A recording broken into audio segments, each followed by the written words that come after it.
vamos a hablar de una de las metodologías más poderosas en el ámbito educativo, que es el aprendizaje cooperativo. Será nuestro próximo tema, ya que promueve la colaboración entre los estudiantes, desarrollando habilidades sociales, emocionales y cognitivas de manera conjunta. A través de este enfoque, los estudiantes no solo aprenden los contenidos, sino que también construyen conocimiento colectivamente, fomentando el respeto por las ideas de los demás, la empatía y, por supuesto, el trabajo en equipo. Y para aprender más sobre este tema, tenemos con nosotros a Francisco Saricuey. Él es maestro y director del colectivo Cinética, plataforma dedicada a la promoción y divulgación de propuestas que contribuyan a potenciar la inclusión en el ámbito educativo. También es escritor y es experto en aprendizaje cooperativo, en gestión de la diversidad, competencias básicas y convivencia. Y al finalizar la ponencia tendremos nuevamente un espacio de preguntas, si se nos da el tiempo, para resolver las dudas que ustedes puedan tener. Así que le damos la bienvenida a Francisco. No sé si pronuncié bien tu apellido, Francisco. Corrígeme. Uy, perdón. Sariquiei. Sariquiei, ok. Bueno, buenas compis, ¿qué tal? Primera cosa importante, hace poco estuve en Chile y le digo, estaba en plena ponencia y le digo a una docente, compañera, y se levantó y se largó súper enfadada, gritando, yo no soy tu compañera. Yo no sé qué connotación tiene el término compañero o compañera en México, porque en Chile parece que es ser muy de izquierdas. ¿Ah, aquí no? Ah, lo digo porque yo repito mucho compañero o compañera y es como se refieren los profes en España a un colega docente, ¿vale? Entonces, querido compañero, es entre colegas. Y cuando me caes especialmente bien, te llamo compi, que es la forma cariñosa de llamarle a un colega docente. ¿De acuerdo? Muy bien. Compis, vamos a empezar este taller. La primera cosa es que como estén grabando esto y lo manden a España, la gente tiene que estar alucinando porque yo nunca he visto con estos colorinches. Yo solo he visto de negro y con vaqueros. Y no sé quién ha sido, Luisa Fernanda, la jefa que me ha contratado, me ha obligado a no venir de negro porque quedaba mal. Así que sepáis que es la primera y última vez en la vida que me vais a ver con una camisa de este colorín. No la voy a volver a usar, ¿vale? Muy bien, vengo a trabajar con vosotros una ponencia que se llama Motivos para aprender cooperando. Y lo primero que os voy a pedir es que yo prefiero bajarme, ¿vale? Lo voy a hacer desde aquí abajo. Y voy a empezar terminando mi biografía con el dato más importante. No sé si alguno de vosotros ya me ha oído, si me ha oído conocerá esta historia. Yo siempre cuento que yo soy una persona con muchísima suerte, porque yo no soy un maestro de vocación.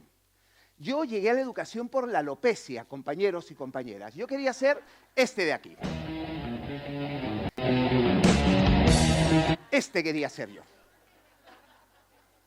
Y yo desde mi Lima, Perú natal, dediqué toda mi infancia y mi adolescencia a tocar la guitarra como un energúmeno y me fui a España a ser músico de rock and roll. El problema es que a mediados de los 90 yo tuve un problemita, un inconveniente con el que no contaba, porque no había antecedentes en mi familia. El único sariquiei alopésico soy yo. Todos tienen matas de pelo leoninas, compañeras, salvo yo que necesitaba una frondosa mata de pelo que ondeara el viento para tocar heavy metal.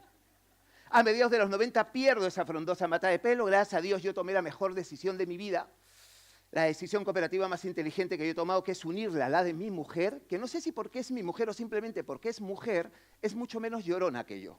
Hoy se le llama ser poco resiliente. Pues yo era muy poco resiliente.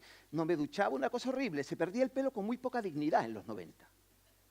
Y mi mujer me dijo, deja de llorar y vamos a ver qué hacemos contigo sin pelo. Y empezamos a buscar nichos laborales donde no hiciera falta una gran densidad capilar. Y me hice profesor. Concretamente, profesor de música. Yo soy profesor de música de primaria. Y empecé en este colegio pequeñín, donde había un montón de niños extraños que me contaban cosas como estas. Fijaos, uno de los primeros niños que yo conocí venía repitiendo curso, os lo voy a presentar, él se llama Samuel, y mirar lo que me contó el muchacho en la primera entrevista que yo tuve con él. Fijaos. Tú el año pasado estabas en otro cole, ¿no? Sí. Espera a ver dónde lo tengo. Sí. ¿Y qué tal te iba? Aquí. Bien. Bien. Espera un momento que os Es decir, lo repito un momentín, que se me ha ido. Ahí, es que no me dejáis mirar abajo. Bueno, venga, pues desde ahí. ¿Qué tal te iba en el otro cole? Bien. Y contesta el ¿Probabas muchacho. todas? No. No. Aprobabas muchas. Ninguna. No aprobaba ninguna, ¿vale? Pero le iba bien. Él tiene una visión muy amplia de lo que es la vida escolar, él es amigo de sus amigos, pero había que ver por qué, demonios, este chiquillo no aprobaba, ¿de acuerdo? Y ese es el tipo de cosas con las que me encontré. Un montón de niños que no aprendían, compañero. Yo esperaba que todos, yo había visto el Club de los Poetas Violentos o el Club de los Poetas Muertos, no sé cómo se tradujo aquí. Oh, capitán, mi capitán, yo esperaba que todos esos niños hipermotivados aprendieran de mí y no me aprendían. Y ese fue el momento donde yo descubrí que la mejor forma de que los diferentes aprendieran era ponerlos a trabajar juntos. Y me enamoré tanto de eso que como soy un ser extraño, me empecé a escribir en los bares de San Blas lo que podría ser un cole basado en ese concepto. Y como soy súper afortunado, lo construí. Construimos un colegio de 1.600 alumnos y 120 profesores en Carabanchel, Madrid, que no está mal para un peruano lopésico sin vocación. Que se basaba en ese concepto. Teníamos un mantra que era, el éxito de uno es el éxito de todos los demás. Y le sobrevivimos al cooperativo. Tú ibas a la farmacia enfrente, compañero, que daba ibuprofeno, que esa es una gran señal. Queda ibuprofeno, queda paracetamol, es decir, la gente no está volviéndose loca y lo hicimos tan funcional que pasé a ser una especie de asesor educativo que iba de un lugar a otro contándole a la gente que juntos, y ese es mi mantra fundamental, aprendemos más y aprendemos mejor. Y de eso he venido a hablaros. Eso me ha traído hasta Santa Marta, Colombia, a contaros por qué, ¿vale? Y no voy a tirar tanto, pero que sepáis que hay muchísima investigación. Yo no voy a tirar de la investigación, ¿vale? Pero solamente os digo que probablemente los dos seres humanos que han hecho el estudio más salvaje de qué impacta positivamente en el aprendizaje de un alumno, que son Hattie y Marzano, consideran que una de las 8 cosas que hacen que un niño aprenda fenomenal es que trabaje con los demás. Por tanto, estamos ante algo que está totalmente fundamentado a nivel de investigación. Pero yo no vengo a hablar de investigación, yo vengo a hablar de lo que he visto en 30 años de poner a trabajar juntos a los diferentes. Y os voy a dar 5 argumentos. Y con eso nos vamos a comer. Nos vamos a pasar un poquito de las 12. Si alguno está muerto de hambre, arrastramos un... Lo siento, compañera, te lo compensaré. Yo te lo compenso, ¿vale?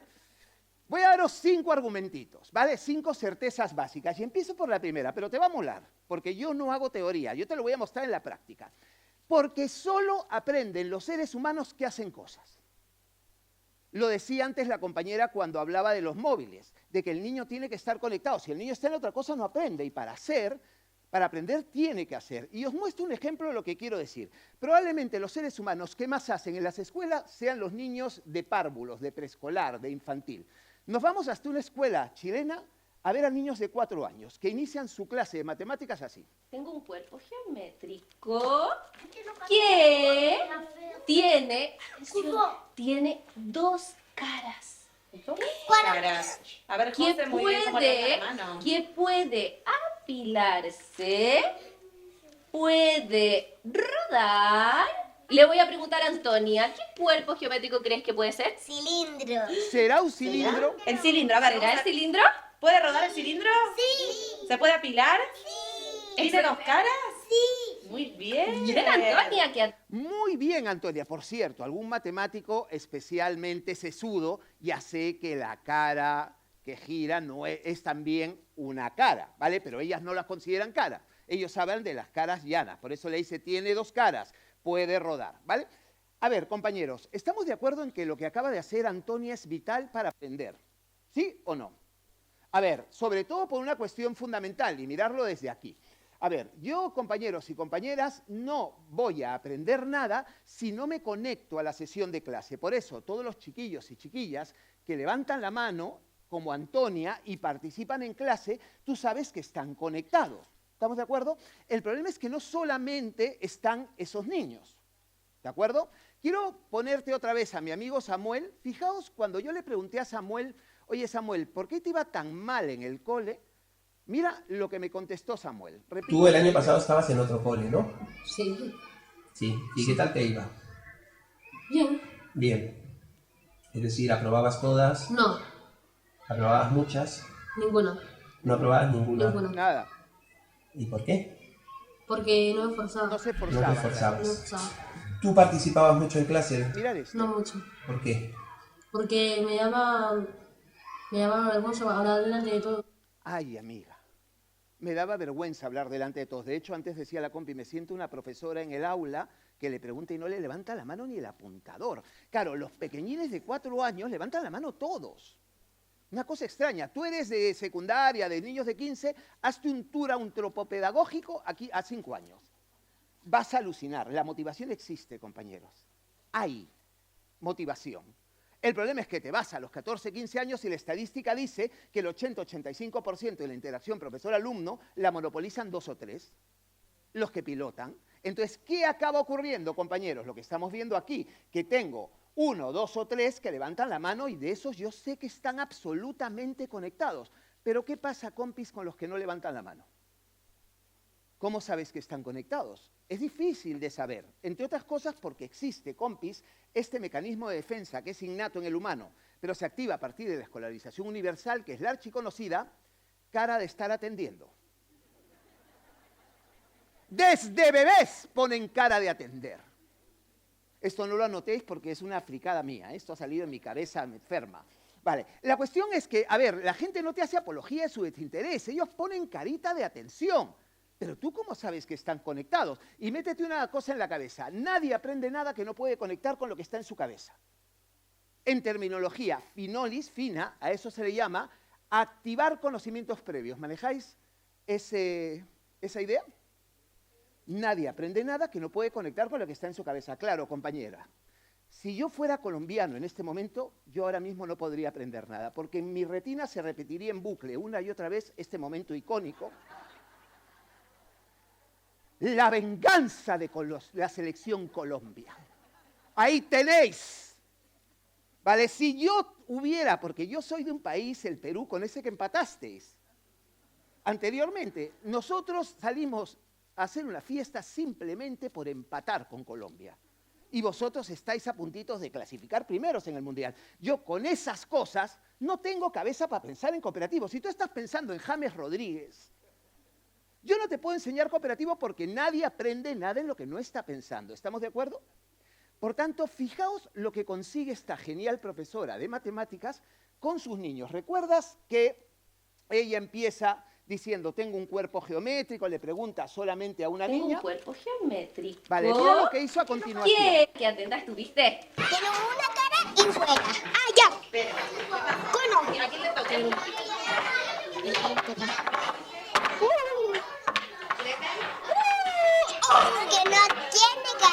Uno que no tiene cara. Espera. Sí. Termina de grabar ya. Bueno, 4 una vez. años. Uno que tiene 6 lados. Cubo. Cubo. Uno no puedo mirar. Uno que tiene 2 caras y güera. Cilindro. Sí. Y yo digo, este niño es la reencarnación de Jan Comenius. ¿Cómo es posible que un niño de 4 años usurpe el papel de la profesora y se ponga él a preguntar y a dar el turno de palabra? Vale, vamos a predicar con el ejemplo. Un minutito, compañera. Esta ponencia no se puede hacer en soledad. Tienes que girarte y buscarte un compinche, ¿vale? 1 minuto de reloj. ¿Para qué creéis que la profesora hace esto después de haberle preguntado a 2 alumnos en clase sobre cuerpos geométricos? A continuación pasó a esto. ¿Para qué? ¿Qué es lo que gana con esta situación que acabáis de ver? Pensarlo, compañeros, y os dejo el minuto aquí. 1 minuto de reloj. Venga, a hablar con el de al lado. 1 minuto. ¿Qué gana? Buscaros un compinche.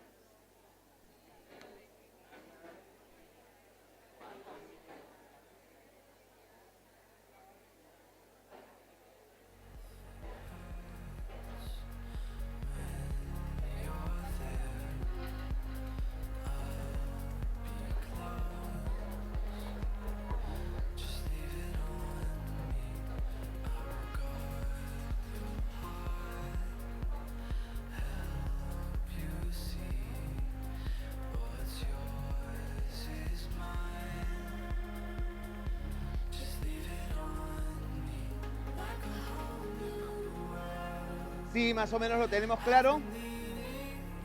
Muy bien, compis.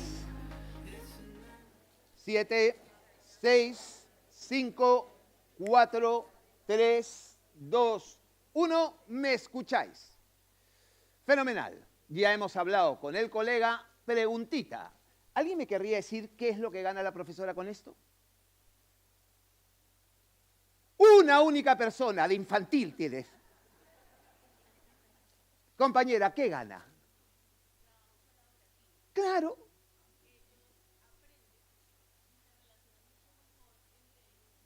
Sí.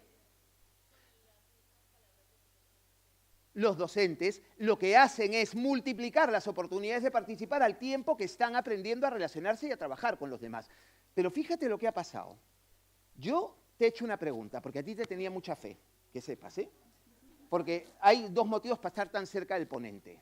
Uno, que esto se te dé muy bien, y dos, que hayas llegado muy tarde y no quedara más que este sitio libre. La segunda, más bien... Ah, vale. La cuestión es que yo te tenía una fe inconmensurable. Digo, no me ha contestado. Entonces yo he pensado, ¿será que no se le ocurre nada? Pero ¿cuál ha sido mi decepción? Que cuando le he dicho que hable con la de helado no se ha callado. ¡Qué feo! Sí, no te rías que tú también me has hecho lo mismo. ¿No os habéis dado cuenta todos, demonios, que al de al lado le habéis hablado y cada vez que pido que me levante la mano no me levanta la mano ni el apuntador? Vale, si eso te pasa a ti que eres un profesional alucinante de la educación, ¿por qué no le va a pasar a ese niño o niña que lleva toda su escolaridad equivocándose? El primer motivo para hacer aprendizaje cooperativo es que si los pones a trabajar entre ellos, hay más posibilidades de participar. ¿Lo entendéis? Porque si pasa por ti, aparte de que todo va uno tras otro, claro, el rejón que supone hablar delante de toda la clase, no te lo aceptan todos. Y mira, yo digo, este niño es un prodigio, pero lo que ya fue alucinante es que mira lo que ocurrió después. Como se acabaron las 6 figuras, esta niña dice, trae para acá. Mira, esta de aquí. No hay más. No hay más. Tiene dos caras y ruedas. Cilindro. Y se puso a preguntar ella, y hicieron la ronda completa. Y en 5 minutos de reloj, todos respondieron y todos preguntaron. Eso es aprendizaje cooperativo. Utilizar la interacción social para mejorar las oportunidades de aprender del chico. Porque la primera cosa que te tienes que meter en la cabeza es que el que no hace no aprende, punto final. El que ve cómo los demás contestan, el que ve cómo los demás salen a la pizarra, no aprende como aprende el que hace el ejercicio en la pizarra o el que contesta. Por tanto, el primer motivo para hacer aprendizaje cooperativo, compañeros, y es mi primer argumento, es que genera nuevos espacios de participación. Espacios donde incluso Samuel me participaba. Porque igual que os ha pasado a vosotros, ese mismo niño que no me hablaba delante de nadie, cuando tenía que hablar con el de enfrente, hablaba. Pero ese no es el único motivo para ser cooperativos. Doy un segundo motivo, ¿vale? Porque a veces, compañeros y compañeras, no aprenden lo que tú quieres que aprendan. Una de las grandes estupideces que salió de esta cabeza absurda es que yo llegué a la educación pensando que el niño aprendía exactamente lo que yo quise enseñarles. Mentira, el niño aprende lo que puede.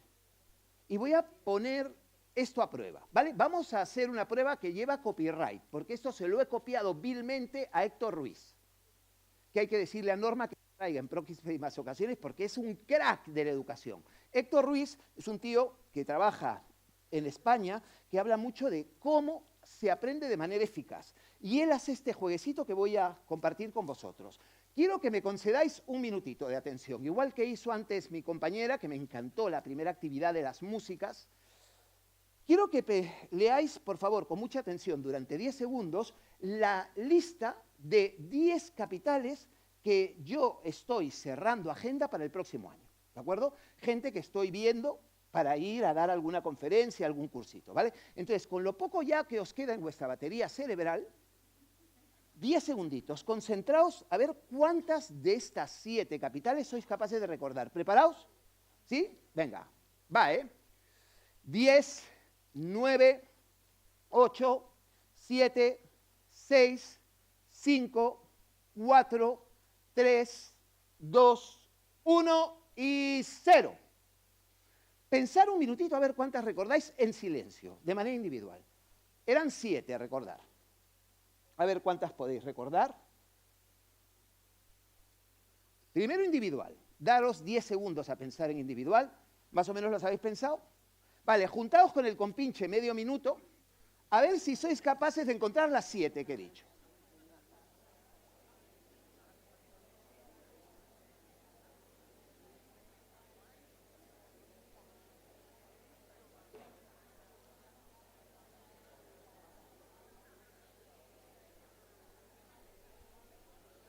¿Habéis conseguido 7? Por Dios, qué krakens. Os falta una aquí. 7 por ahí, 6 por aquí, 6 por allí. Genial, 6. Suficiente, hasta ahí. Oírme. Eso significa, compañeros y compañeras, que lo primero, que tenéis una gran memoria, ¿vale? Lo segundo, que cuando pienso con el compañero, me dice una que a mí no se me ocurrió, ¿de acuerdo? Por ejemplo, lo mismo te faltó Montevideo, te faltó San Juan. Vale, bien, ¿no? Muy bien, pues ahora hagamos lo mismo. Oírme, que esto es muy importante, oír. Vamos a hacer lo mismo, pero ahora con capitales que yo quiero visitar y estoy buscándome yo la agenda, no me invitan. Pero yo quiero ir, ¿vale? 10 minutos, 10 segundos otra vez. ¿Preparada? Yo confío en que 6, ¿no? 6, a ver si repetís las 6, 7 por ahí, ¿no? Venga, cuento hasta 10. ¿Preparados para el rock and roll? Venga, listo.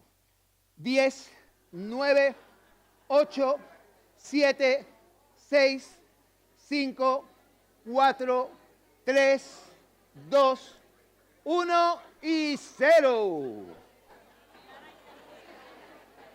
Hay caras de absoluta estupefacción. Medio minutito con el de al lado. ¿Qué ha pasado ahora? Vale, oírme que esto es muy importante. Alguno me dice por ahí, ya he oído, esas no son capitales. No, disculpa, que sí que son. Que las tengo aquí documentadas.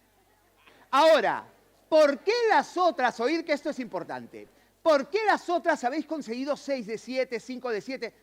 Porque ya estaban en tu cabeza. ¿Lo entendéis? Y aquí viene una cosa que le repite Héctor Ruiz. Hay una metáfora malísima sobre el cerebro humano que es como un disco duro. Mentira, el cerebro humano no es como un disco duro. Porque un disco duro podría repetir 2 veces la misma foto. De hecho, tenemos la misma foto 27 veces. El cerebro humano, por puro tema evolutivo, nunca duplica información. Si ya la tiene, la activa. Por eso habéis podido recordar tantas, porque ya estaban en tu cabeza. Eran conocimientos previos. Esto no estaba en tu cabeza. Y yo te pregunto desde el cariño, ¿vosotros creéis que todos los niños y niñas que tenéis en clase traen los conocimientos previos necesarios para dotar de sentido aquello que dice la ley colombiana que hay que enseñarle en el nivel educativo en el que estás? Vale, pues entonces explícame cómo demonios haces eso. Porque ahí tienes un hándicap grandísimo en la escuela. Sin conocimiento previo no tengo nada, porque si yo no conecto la nueva información con lo que está en mi cabeza, no puedo aprender. Y esta es la teoría del aprendizaje significativo de Ausubel. Es esto en la práctica. No basta con que se conecten. Y fíjate, esto lleva a niveles tan salvajes que puede ocurrirte esto, que a mí me marcó, vamos, de una forma espectacular. Fijaos en esto. Mi amigo Rogers dice que no hay 2 chiquillos que aprendan lo mismo de la misma forma y al mismo tiempo. Entre otras cosas porque a veces no, unos tienen conocimientos previos y otros no. Y esto lleva a una frase que es: no vemos las cosas como son, las vemos como somos nosotros. Cada niño de la misma situación didáctica puede estar aprendiendo algo distinto. Y de hecho pueden aprender cosas que no tienen nada que ver, como por ejemplo lo que aprendió esta chica de 12 años sobre el embarazo, el parto, la reproducción humana. Se le preguntó después de una exposición: ¿por qué crees que durante el embarazo no hay menstruación? Fíjate la idea que construyó la niña. Yo creo una cosa y tú crees otra. Es que se regenera, ¿sabes? Pero yo creo que porque si tú estás embarazada no puedes perder más sangre. Claro. Porque luego el parto vas a perder mucha sangre. Es decir, el parto es una orgía gore sangrienta. ¡Sangre, sangre! Parece la escena del ascensor del Resplandor. El niño sale surfeando entre olas y olas de sangre. Por tanto, en cuanto te quedas embarazada, compañera, hay que hacer acopio de sangre. Guarda sangre, guarda sangre. Que no tengas una mala hemorragia nasal que... Claro, os reís porque es gracioso, pero es el fracaso del acto educativo. ¿cómo puede salir una niña pensando eso? Pues esa niña era mía. Y yo se lo expliqué muy bien, te lo prometo.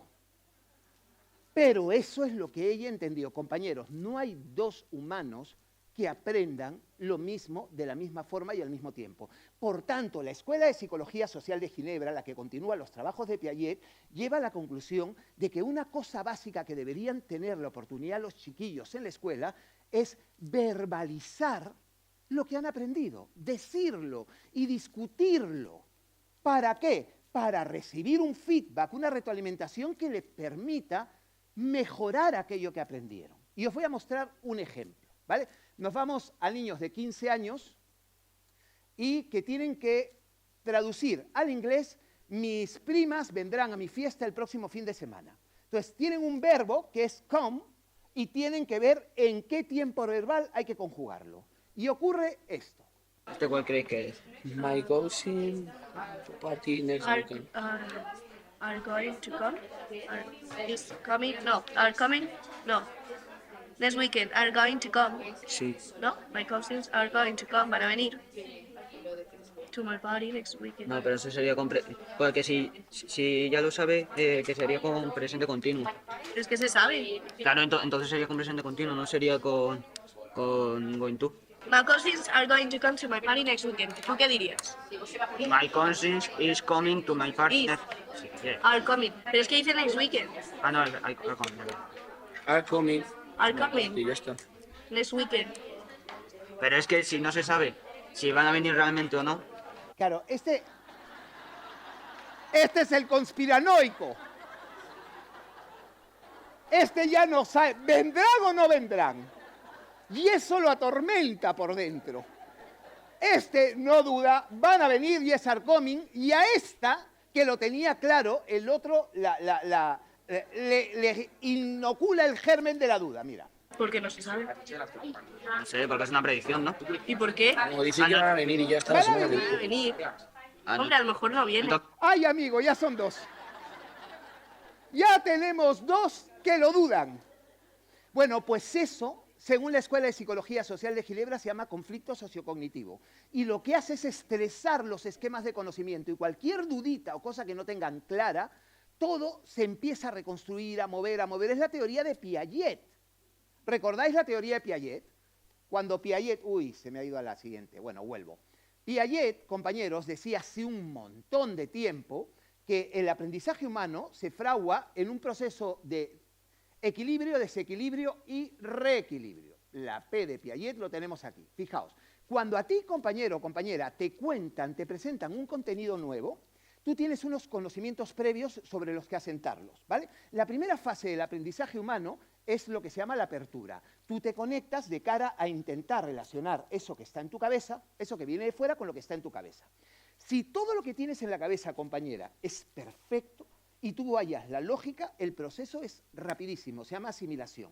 Pero como eso no tenga esos conocimientos previos claros, el proceso es mucho más complejo. Entonces, ese proceso de acomodación genera que todo se desequilibra, se mueve, cambia, esto que sabía, lo muevo, y a través de dudas, de volver a pensarlo, de corregirlo, voy generando una situación donde al final entiendo la relación sobre todo y se produce aprendizaje. ¿Sabéis cuál es la materia prima de ese proceso? El lenguaje. El niño tendría que estar haciendo eso a través de un discurso en su cabeza. Debería estar pensando, pero yo no puedo verlos pensar. Pero sí que puedo hacer que hablen. ¿Lo entendéis? Y que se pongan de acuerdo en cuál es la conjugación del verbo. Y van a salir todos los errores posibles. Y los discuten. Y dice la Escuela de Psicología Social de Ginebra que aunque no lleguen a la respuesta correcta, el proceso es súper interesante. Y estos, fíjate, como no pueden, se me ha ido un poco para atrás, lo voy a rebobinar aquí, como no pueden, ya van a buscar otro tipo de estrategia. Entonces sería con presente continuo, no sería con going to. My cousins are going to come to my party next weekend. ¿Tú qué dirías? My cousins is coming to my party. Is. Sí, yeah. Are coming. Pero es que dice next weekend. Ah, no, hay coming. Are coming. Are coming. Y ya está. Next weekend. Pero es que si no se sabe si van a venir realmente o no. Porque no se sabe. No sé, porque es una predicción, ¿no? ¿Y por qué? Como dicen que van a venir y ya está la semana que Van a viene. venir. Ah, no. Hombre, a lo mejor no viene. Entonces es con Will. Will come. My cousins are going. Yo digo que es are going to come. Es que will come también. Podrían. Claro, esta ya está en la duda sistémica de Descartes. Pienso, luego existo. O sea, ya no estoy seguro de nada, ¿lo entendéis? Y antes lo tenía claro. De hecho, va a acabar utilizando estrategias fuera del inglés para ver si tenía razón. No lo sé. Are coming, ya está. Are coming. Este lo tiene No, clarísimo, are es going. are coming. Yo digo o are going o will. Es que will come también. ¿Por qué no?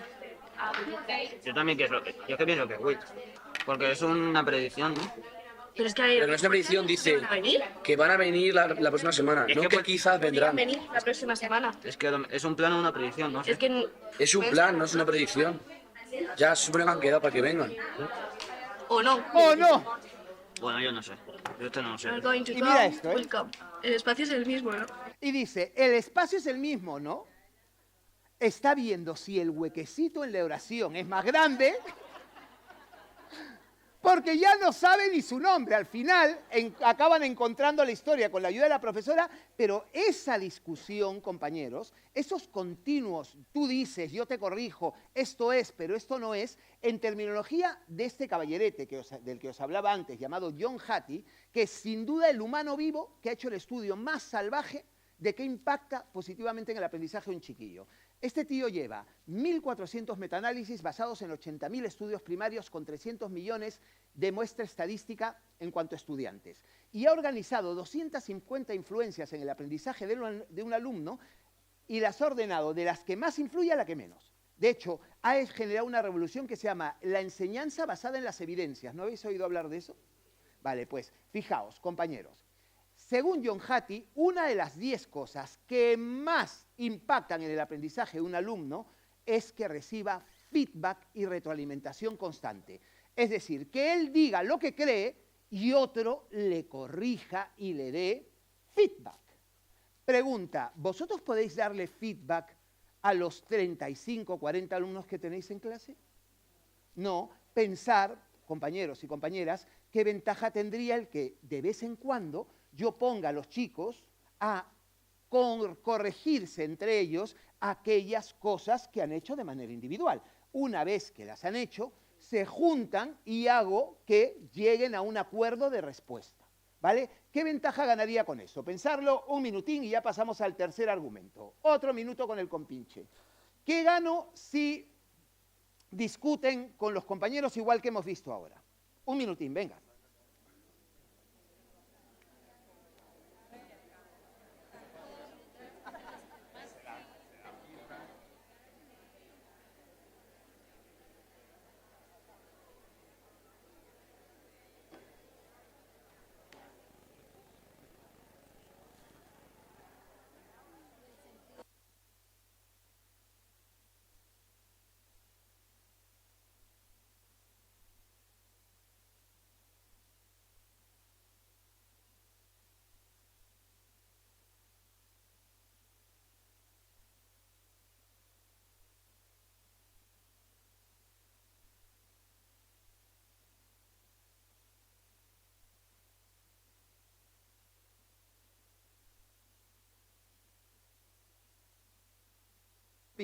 A ver, ¿lo tenemos más o menos?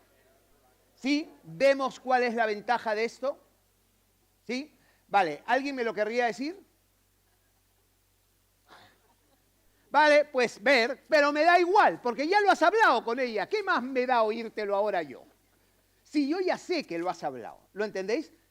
Eso es aprendizaje cooperativo.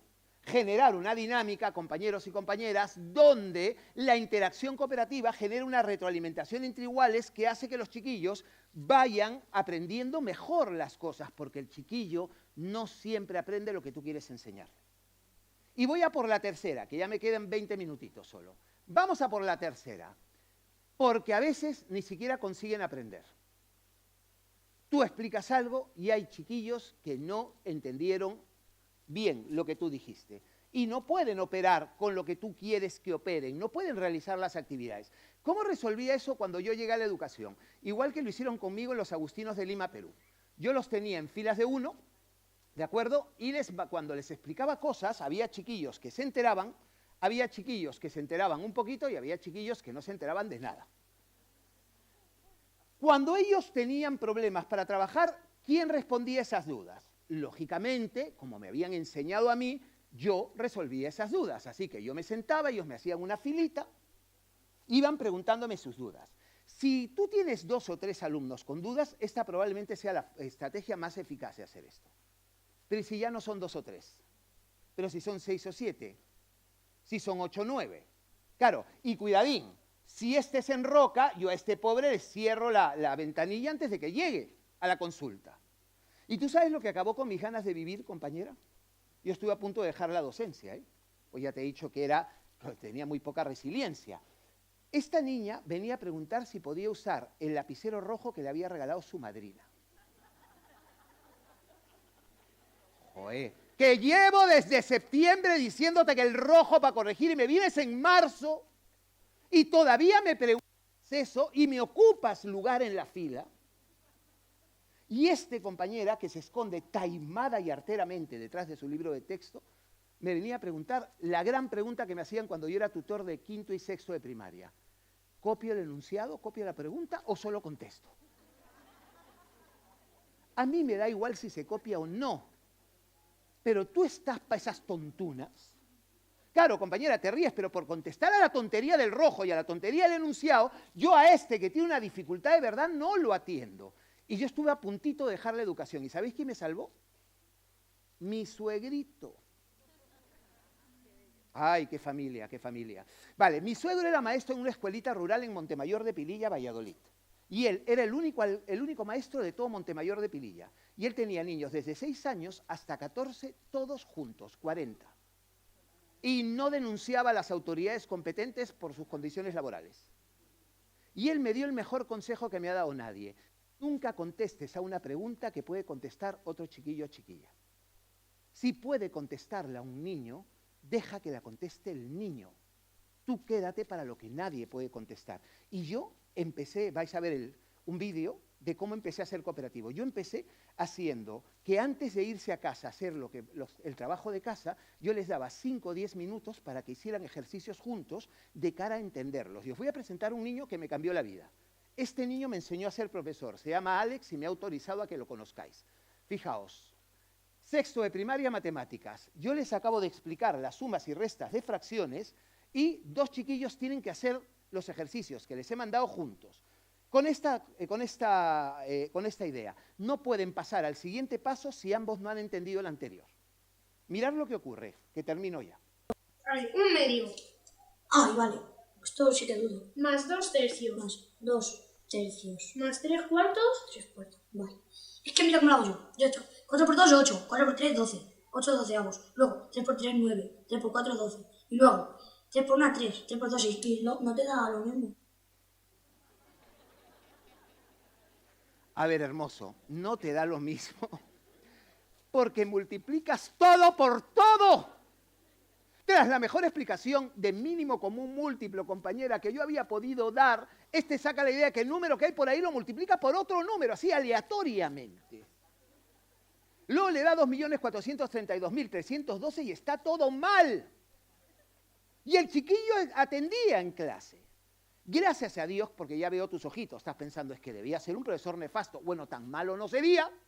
Cuando sí que me entendió. Como David no puede avanzar sin Alejandro, David se lo explica, le dice. Claro, porque pues tienes que multiplicarlo por 2. O sea, sí. No, espera. Aquí tienes que buscar un número que coincida en las 3 tablas. ¿Qué número coincide? En la tabla del 4, en la tabla del 3 y en la tabla del 2. Vale, a ver, ¿qué número coincide? Se lo piensa. La del 2. No ha entendido ni la pregunta. Te ríes, pero a ver, ¿qué número? Sería el 2 por lo menos. No ha entendido ni la pregunta porque David le acaba de explicar lo que yo expliqué. Y Alejandro no llega a ese nivel, no comprende. Pero ¿qué ventaja tiene David sobre mí? Que David sabe que Alejandro se ha equivocado y puede volver a explicar. Reexplica. No, a ver, me refiero ¿qué número? ¿Qué número? En las 3 multiplicando, por ejemplo, 4 por 2, 4 por 3, 3 por algo, por algo. ¿Qué número coincide? El 2. Se ha aferrado al 2 y no lo suelta. ¡Ah, 2! Este grito ha sido para despertar a alguno que ya se me dormía. ¡Ah! ya es freudiano. Es decir, vas a ver que el 2 es algo, compañera, en la cabeza de ese niño, no sé qué significado tiene para él. Vale, pregunta, la primera y la segunda, Alejandro sigue sin entender, ¿de acuerdo? Pero la primera y la segunda explicación de David han sido iguales. ¿Qué hace David?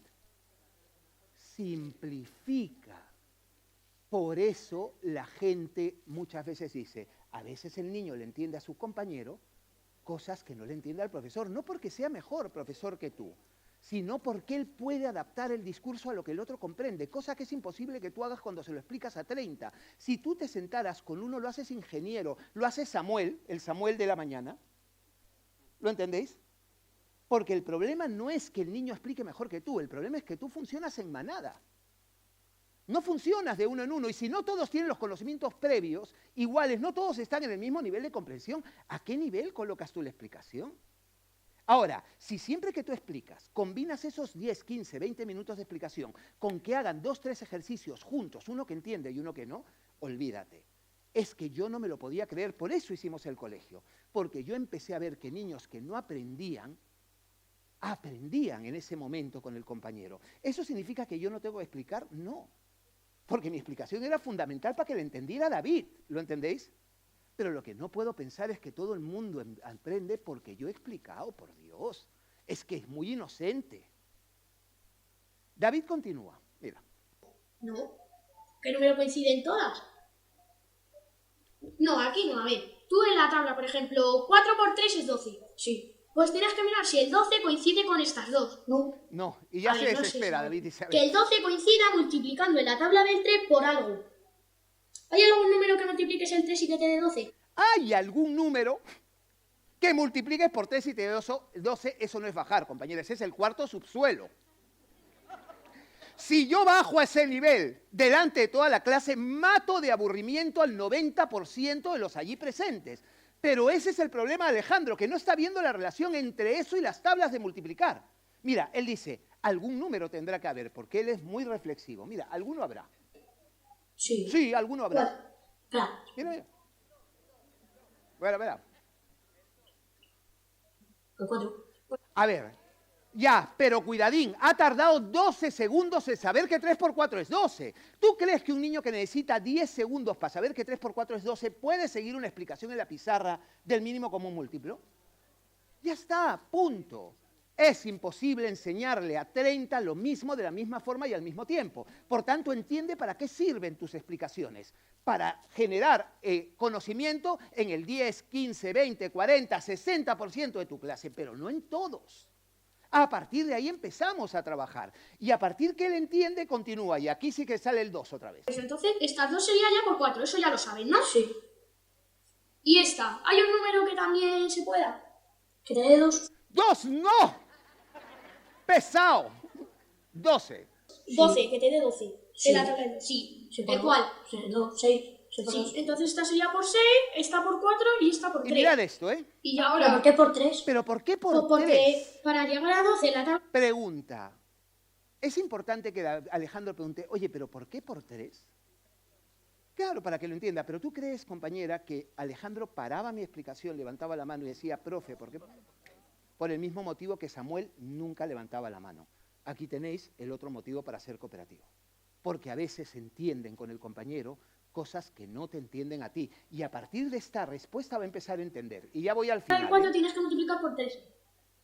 Me quedan Entonces también tienes 2 que- minutitos y os dejo en paz. Entonces sería. Primero sería Ahora sin mirar. un ahora sin medio mirar. por 6. Ahora Déjame sin que lo mirar, intente vale. yo. Sería. Un medio por 6 primero. Ya, un medio. Dice ahora sin mirar porque él quiere poder hacer el ejercicio solo en su casa. Ahora, 6. 6. ¿Alguien más? Sí. 6. 6. 1. No, 2, no. Sí, Y 2. dale ¿no? con el 2. 6. Pero- Si hemos dicho que multiplica por 6 y por 6, 6 Ah, por 2, 12. 12. Sí. 12 euros. más Espera. 12 euros. 2 tercios Más por 2 4. tercios por 4 que sería. 4. Y el otro mira cómo lo espera. ¿eh? 4 por 2, 8. Y 4 por 3, 8 doceavos. ¿Sí? 8 doceavos. Más. 3. A ver, 4. No, a ver, sería 3 cuartos por 3. Claro. Por eso. 3 por 3, 9. sí. 4. Y 3 por 4, 2. Ah, verdad, lo mismo. Ay, ya lo voy Y pillando. ahora A ver. sumad. Compañeros, en 3 minutos con el compañero, empieza a atisbar de qué va la historia. Eso es el puñetero aprendizaje cooperativo. Ahora, el problema es que no todo el mundo lo entiende. En cuanto hagas esto, te va a venir la madre de David, histérica perdida.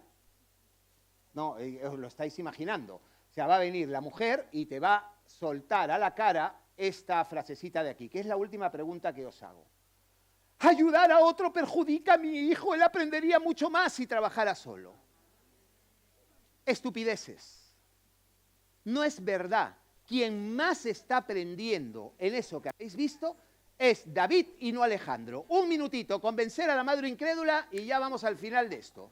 Quiero que oigáis de boca de David, de Alejandro, por qué hay que ser cooperativo y terminamos. Venga, 1 minutito con el compinche. ¿Qué le contestarías a una madre que te dice eso? Venga.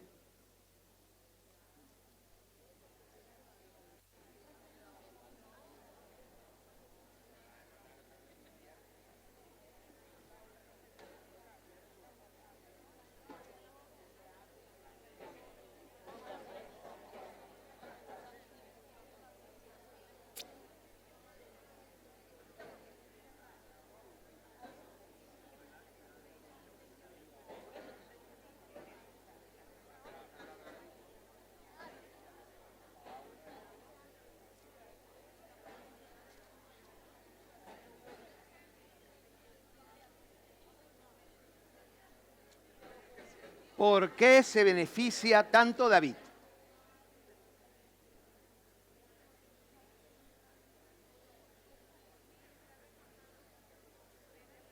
¿Sí?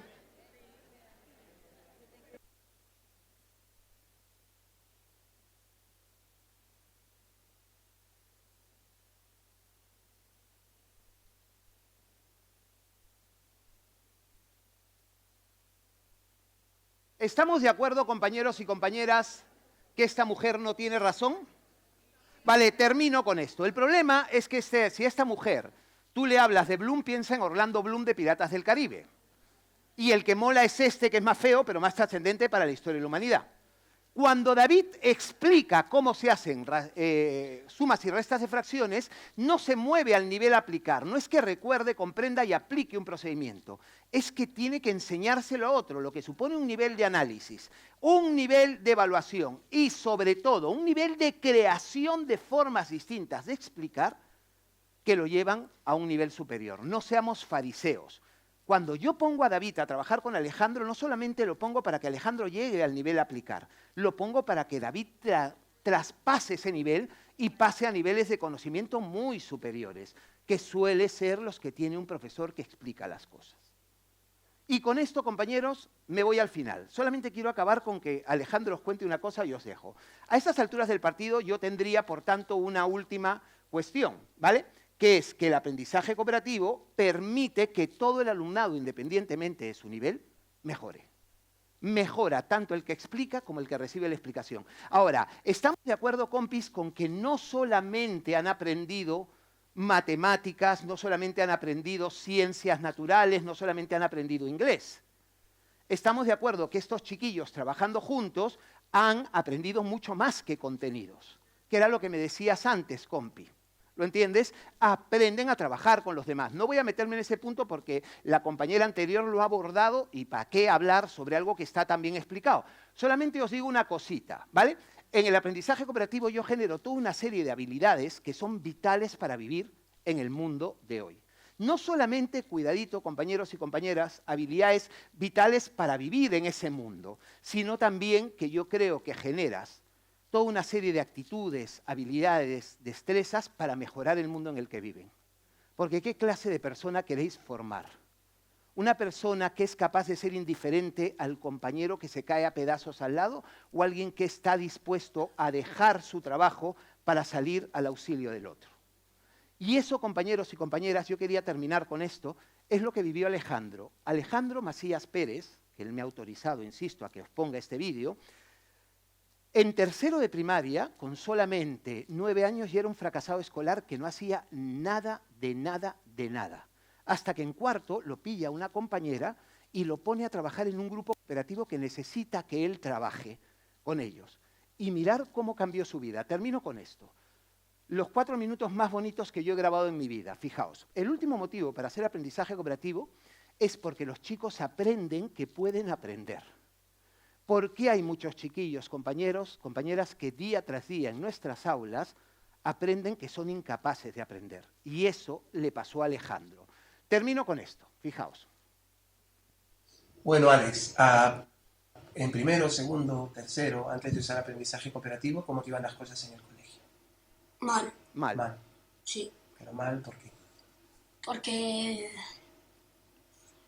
no tenía ganas de hacer los deberes, No hacías los no quería deberes. hacerlos. Por cierto, los deberes es el trabajo que se llevan a casa. ¿Se llama aquí igual?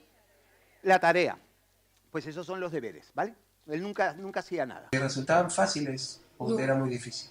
Era difícil. Era difícil. ¿Y por qué te era tan difícil? Pues porque no había tenido a la profesora cuando la había explicado. Entonces te quedaban dudas. Sí. ¿Qué tenías que hacer para resolverlas? Levantar la mano y preguntárselo. ¿Preguntabas? A veces. A veces. ¿Y cuando no preguntabas, te quedabas con la duda? Sí, no los hacía. ¿Tú solías aprobar los exámenes? No. ¿Y las cosas que entraban en el examen, tú sabías hacerlas, las entendías? No. ¿Aprobabas muchas? No. ¿Cuáles aprobabas? Pausa aquí. ¿Cuáles crees que aprobaba Alejandro? Educación física, música, arte. Es que es el pack completo del fracasado escolar. Mira, mira. Plástica, educación física, música. ¿Tú creías o pensabas que eras un buen estudiante? Fijaos en esto, porque es brutal, No. ¿eh? ¿Por qué? Mira. Porque me creía yo que era bastante torpe. Joder, que tenía 9 años, demonios. Y el niño llega a la conclusión de que él es lo suficientemente torpe como para no poder aprender. Compañeros, cuando la gente piensa en la motivación humana, siempre habla del interés. Mentira, el gran componente de la motivación humana es el sentido de autoeficacia, la probabilidad subjetiva de éxito. Si yo creo que puedo, lo intento. Si yo veo que es imposible, ni lo intento. Y este chiquillo, y era el primer colegio donde yo empecé, habíamos conseguido que con 9 años el chiquillo asumiera que era torpe y para ya rellenar el producto, terminar de perfilarlo, la segunda característica básica. Que no estudiaba, era un vago. Ya está, torpe y vago, ¿para qué quieres más? 9 años. ¿Vale? Fíjate. Ay, joder, perdonarme, que a veces no me deja. Vale, me vuelvo aquí. Aquí. ¿Cuáles aprobabas? Plástica, educación física, música. ¿Tú creías o pensabas que eras un buen estudiante? No. No. ¿Por qué? Porque me creía yo que era bastante torpe. Porque no estudiaba, era un vago. ¿Y tú creías que podías aprobar, por ejemplo, matemáticas o lengua? El primero, segundo y tercero, no. Sí. No se te pasaba por la cabeza esa posibilidad. No. O sea, ya, él empezaba derrotado. ¿Qué queréis? ¿Lo entendéis? En cuarto de primaria, una profesora lo cambia, Pilar Moya Cervantes, que luego dirigió el colegio que pusimos en Carabanchel. Mira lo que ocurrió. En cuarto de primaria, las cosas empezaron a cambiar, ¿no? Sí. Tú traías los deberes. La tarea.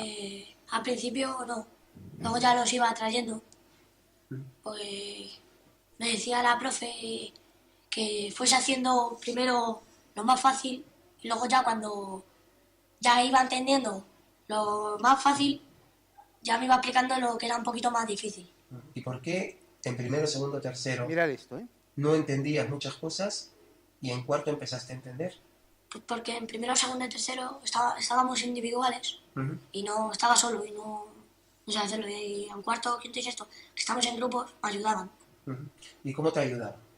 Pues me lo repetían y me lo repetían hasta que lo entendía. Ya estamos en sexto y a ti nunca te faltan deberes. ¿Ahora tienes ganas? Sí. ¿Y por qué ahora tienes ganas y en primero, segundo y tercero no tenías?